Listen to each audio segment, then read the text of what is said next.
Hello, hello, hello, my friends. How are you? My name is Natasha. I am the creator and the founder of the Glow Up Method. And let me tell you from the wise words of Eminem here, guess who's back?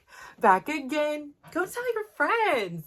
So I'm back. Oh my gosh. So I have been on a little hiatus here, as I explained before. My son, the one that has torn his ACL, had went from these aspirations of becoming a professional soccer or football player, depending on what part of the world you're in. And he suddenly had those dreams kind of put on hold when he tore his ACL, which is typically about a year at least recovery, but really 2 years to be fully healed from this kind of severe injury. And in that time, instead of ruminating and being resentful and regretful on his situation, he really did what we all say is he took those lemons and made his own freaking strawberry lemonade with like extra sugar on it. Like it was the bomb.com. So like here he was, this kid who, was about to be a senior in high school, who was doing everything he could. He was doing all the work in the shadows, right? He's getting up at 5 a.m. He's going out at 105-degree heat. He is practicing his game. He is honing in. He is reaching out to colleges. They are reaching back to him. He is playing on a semi-pro team, and like that, everything changed. You couldn't even expect it. It was this Friday afternoon driving out to Davis, California. We both had these like kind of weird feelings like we shouldn't go or do it, and we did it anyways. And this is what happened. And he held on, like he did wonderfully. I had many struggles, like being a caregiver, being a parent, being, just somebody with a huge heart. Like, it was that part in the movie where somebody worked so hard and they did everything right. And, out of left field, something happens and I was devastated. I was having PTSD every night. I was literally going to sleep and then like, if I would have just, stayed at the stoplight 5 minutes longer, or, if I would have said, no, I didn't want to drive out to Davis on a Friday afternoon in the traffic. If I would have made sure he was in better, like I was putting all this a problem onto me, like this situation, as if there was something I could do to change it. And I was just so hyper fixated on the loss, all the losses, the senior night, watching him play one more time in high school and with his club team, and, all these things, like, and feeling the loss for him, the loss of communication with these colleges, the loss of being able to play. And this is, your stress relief. So without going into too many details, suddenly, here we are just about a year after surgery, and we find ourselves on a plane to Saudi Arabia, of all places, as the only player from the United States of America, the only player from North America who was invited to come and compete for this last chance seat in the World Cup. Now, he did not advance. He did not win one of the 2 seats, right? The probability was pretty low. There was 100. He was one of 28 invited, but a total of 128 were eligible to compete. And he didn't make it. He ended up right in the middle somewhere. And I couldn't be more proud. I couldn't be more in awe of his story, right? So here we were. I end up in Saudi Arabia. And prior to my time going to Saudi Arabia, I was reaching out to anybody I knew that had, extensive travel experience. I was, doing all the research I could at home, and with the beauty of the internet, could really find things. It's really important to me to respect people and their own beliefs, their own desires, their own things. I really have this curiosity about other people, and I want to respect their agendas. Like, I don't need to push mine. I'm here to share my experience, my story, and be vulnerable, because maybe there's something you could connect with. But if you despise me, if the sound of my voice and the stories I tell do not resonate with you, please change the channel. Like, there are so many people in this world that you can connect with and you will make a connection with. Don't force anything. I'm here for those ones that are like, hey, I thought of something you said and it helped me to get out of bed that day. I thought of something you said and I ended up at the gym that day. I thought about what you said and I posted, my TikTok, even though nobody watched it. Like, that is who I'm trying to talk to. That is who I am trying to reach. And I don't want anybody to try to, sway me to their way. I want to be able to have the information available and then tailor it to me. And that's what I'm trying to do here, is provide you with the skills, the tools, the mechanisms that have aided me in my journey.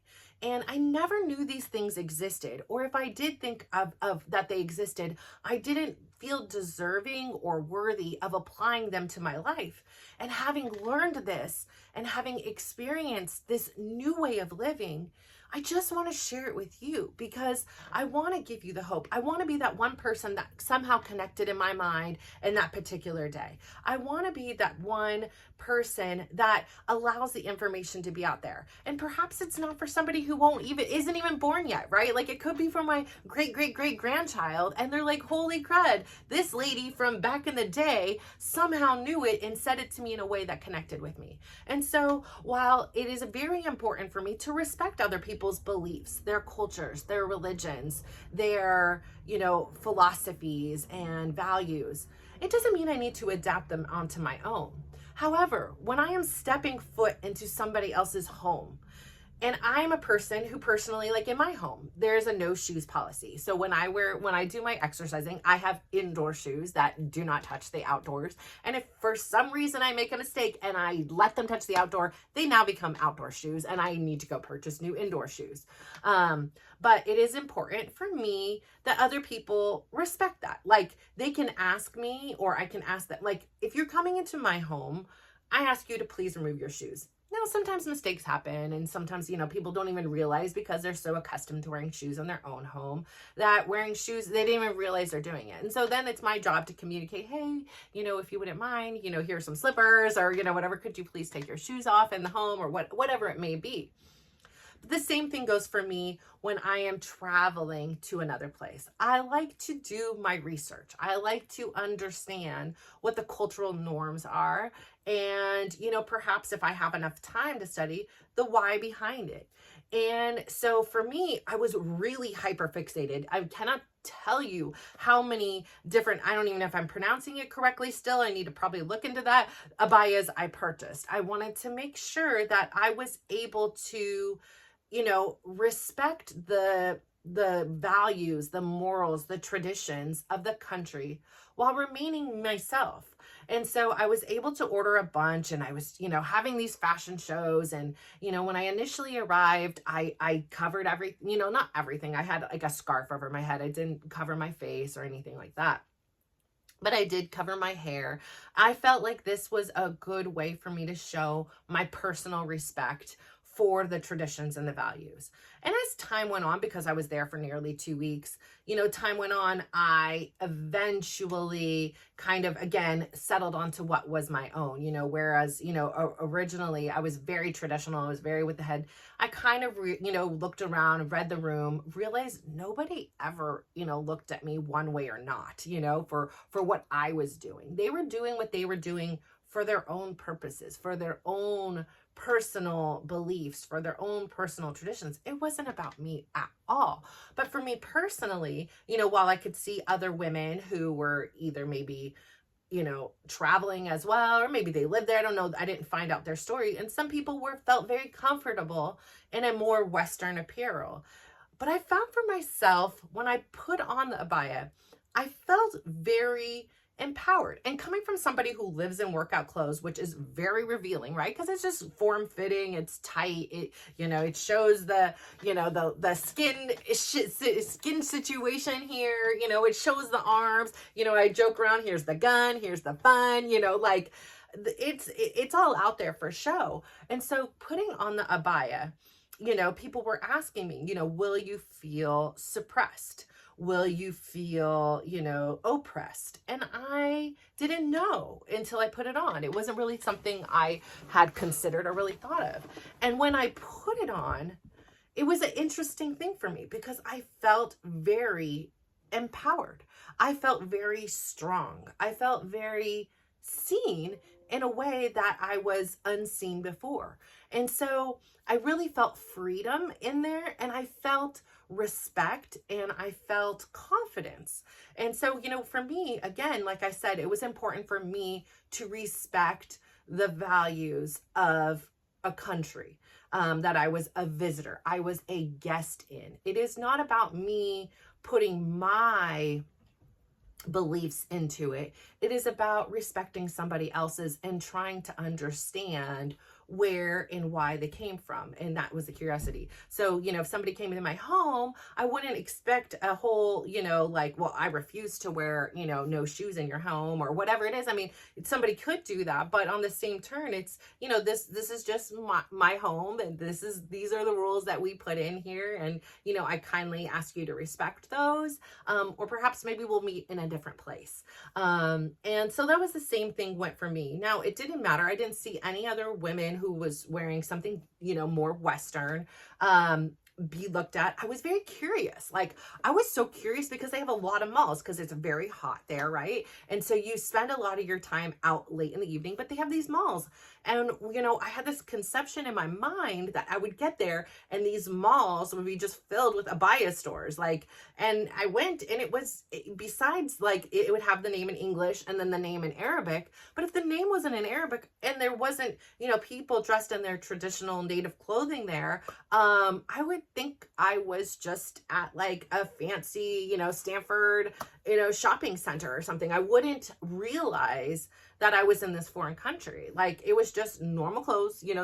I went to 2 Lululemons, like, and I didn't buy anything, but I went into there, like just curious. Cause again, that's what I live in. So I was just like, it just felt like any normal Lululemon. And I was like, curious. I was like, so where do people wear these clothes? Like, and they were, explaining, they're like, no, at home, people dress, in like these kind of clothing, versus when they go out is when they have the more modest apparel. And now, again, at home, maybe some other people are, I wasn't in anybody's home to really know that for sure, but I would believe this to be true from the evidence there. I didn't see one abaya store, and I saw a plenty of H&M's, Lululemons, Victoria's Secrets, you name it, they had it. And so, I thought it was so curious. And what I have to say, and what I must say was the most transformative thing for me personally was, again, this reminder to not judge a book by its cover. As a Western woman in the United States, I can only speak to my personal experience. And, we have media and social media and what we hear. And then again, it's compounded by, if I told anybody I was traveling to Saudi Arabia, their fears, their anxiety, the story that they've heard was often then transferred to me. There were only 2 people of all the people I spoke to that were like, wow, that's a bucket list item place, and oh, you'll be fine. Everybody else, it was a very cautionary tale. Now, again, I went into the country very respectful, very polite, very, curious, very open-minded. But on the same turn, I was just absolutely blown away by the Kingdom of Saudi Arabia. I was so blown away because of all the places I've traveled this year. I have not experienced a more hospitable, a more welcoming, a more kind and generous people than I did there. Everybody was very curious about me, and they would ask me questions about me, and it opened up the door for me to be able to ask questions about them.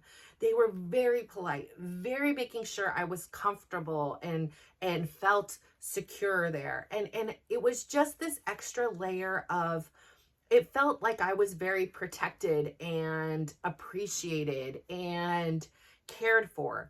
And it was such a beautiful feeling. I mean, from an Uber driver, to the front desk, to, local citizens, like anybody I interacted with was beyond and above in their welcomingness and their hospitality. I cannot speak enough to that experience.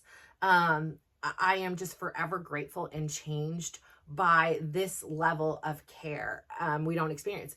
And again, something else that I was very worried about, my security, about being safe, and about, making it out of there. And I was very worried about people, my other worry was people, staring at me and making me feel like I didn't belong or I wasn't welcome.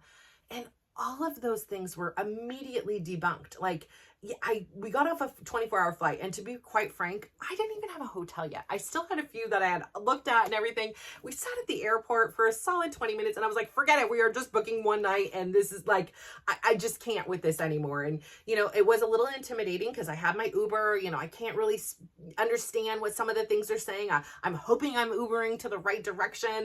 There's Arabic, there's, all these preconceived notions, about this other country and all these things. And I'm starting to have a little bit of anxiety. And then I have the pressure of like, these people were coming up at first about like, oh, just cancel your Uber. We'll take you in a taxi. And I, had read stories about how there's no meters. And so, that could get, out of hand. And then I also was like, listen, it's like, I think it was 11 or 12 at midnight, which again, to me now I know, like, that's just prime time. Like that is a popular time. Like I was fine, but I didn't know yet to the degree of everything. And it was just, you get off the traveling, you're in this other country, you're wearing these different clothes. Like you just went through, the process where you go through the visa, like all these things are happening very fast. You're homeless. You literally you're in another country with no hotel. And, so you're really trying, it was just like a lot of overwhelming. And so once I got into that Uber and got to the hotel, and it was just like, the piano was playing, the smells in there were beautiful. The room was lovely. Like, I just was like, whew, just completely decompressed. And again, like sometimes we just don't realize how much we need something until we get out of our comfort zone. Like I needed to get out of that experience. Of my experience at home and being comfortable and, worrying about my safety. On the other hand, the other thing I need to say is, honestly, I've never felt so safe in my life. There was no homeless on the street. There was no crime. Now, the driving is a little on the sketchy side. I won't tell you that every time I got into a vehicle, I felt super safe, but I mean, we did make it okay. Actually, one of the other, my son was telling me he read in a tweet that one of the other players that was competing, that was like the nicest young guy, because if my son would have won, they would have played each other, and he came over to like make sure he said like good game like beforehand, and then he lost, and so they ended up, my son lost at this, so they ended up not playing, but he was the nicest kid. But he was telling me, hey mom, this kid got in an accident in the Uber. I was like, oh my god, like I'm not shocked. Like it is a little on the sketchy side. Like, again, I drive in the city a lot, but it's the roads are a little bit on the others. I would not personally drive there. Again, definitely not the Swedish vibe of the driving whatsoever. And what's so curious to me too is like, you can just go to so many different parts of this world and life is so different in some ways, but yet so the same. Like in Sweden, they were very into like conservation and electrical and the environment, and there's not a lot of waste, and then you go to Saudi Arabia and there's just this opulence and things are big, and there's water bottles everywhere, because I'm assuming because of the water situation there, they're in a desert, so it's just, you're getting waters everywhere. Like our room had free water. Like I'm like, oh, it's just free for the water bottles, like what, it's just a different experience everywhere you go. And it just shows you that the way you live your life is one way. It is one possible way, but there's infinite amount of other alternatives, and it is up for us to define the way we want to live it. And so I want to say this to say, like, I have never felt so safe. Now, granted, I don't know the laws and everything like that. I do know, I can tell you from the visa that it was like, no alcohol or drugs. These things are punishable by death. I was like, yeah, I don't need any vitamins. I don't need a multivitamin this week. Hey, maybe I don't need them anymore. Like I take like 20 different, not 20, I joke, but like, I mean, I don't know, maybe there's 7, 8, maybe 9, I don't know, different, between apple cider vinegar and a multivitamin and some collagen, and I'm taking all these things, but I'm like, magnesium, do I need all these? Do I need the extra D3? Do I need all these things? So I in a way have, like, as a result of this, detoxed from my multivitamins and my vitamin things, and I'm like, I feel the same right now with them as when I don't take them. So why am I putting them in my body? I don't know. We'll see how I continue to feel, a few weeks down the road.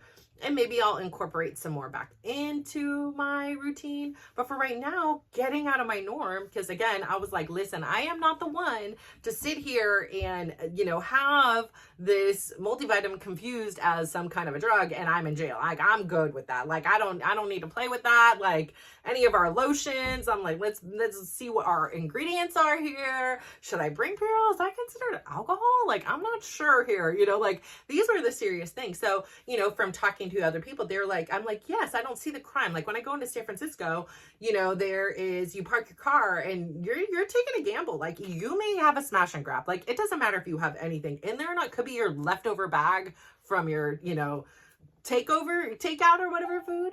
But then you just get a smash and grab, like you go to Golden Gate Park and it's like broken window, glass on the floor. And you're like, oh my gosh, and it smells like urine and different kind of things. You're like, wow, this isn't the city I grew up in, but yet it is.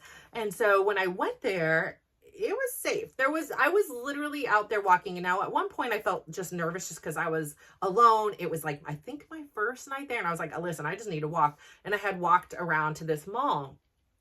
And when I was on the one-way street by myself, and it was my first night there, I did feel a little intimidated, but I saw a gentleman walking a few feet ahead of me with a briefcase and everything. And I was like, excuse me, can you please tell me, am I going the correct way? And he's like, absolutely, I will walk you there.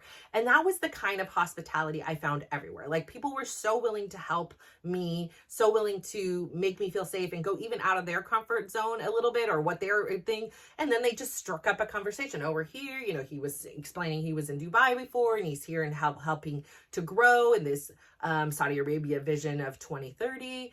And so, it was just absolutely fascinating to learn so much and learn about the vision that the country has, and that yet they maintain their morals and their traditions while they're also learning to grow and embrace change. And so I think it's absolutely fascinating. I think it was very metaphorical of my own journey, right? Like I don't want to compromise who I am.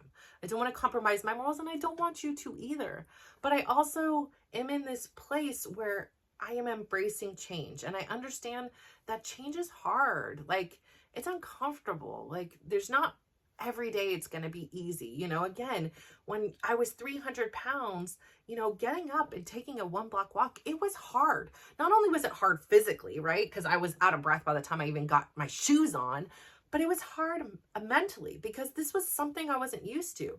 Something I was used to is to say, I'm just going to sit here on the couch and continue to eat or watch a show or be like, I'm thirsty. Let me go ask somebody else to get me a drink because it's so hard for me to get off my butt and do it myself.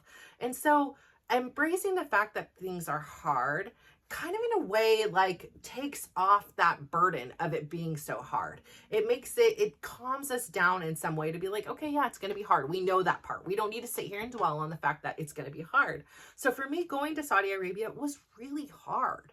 And getting there was filled with so much uncertainty and so much things that you can't read in a book and you can't take from anybody's things, because I had never met anybody. I still hadn't met anybody at that point who had ever been there physically to say, yeah, oh yeah, here's what it is, here's where to stay, here's where to go. Actually I had reached out to one of the other, he actually was he was one of the ones that was already into the World Cup. He didn't have to compete, but the mother had been there before. So I reached out to her. She was like, oh, don't even worry. But I still worried, like she was like, I'll give you questions. Like I'll answer anything. Like we never ended up connecting there, which would have been fun. I should have reached out, but I was so, doing other things. Anyways, I say all that to say, like, it's so important to understand that things can be hard and that we can persevere through.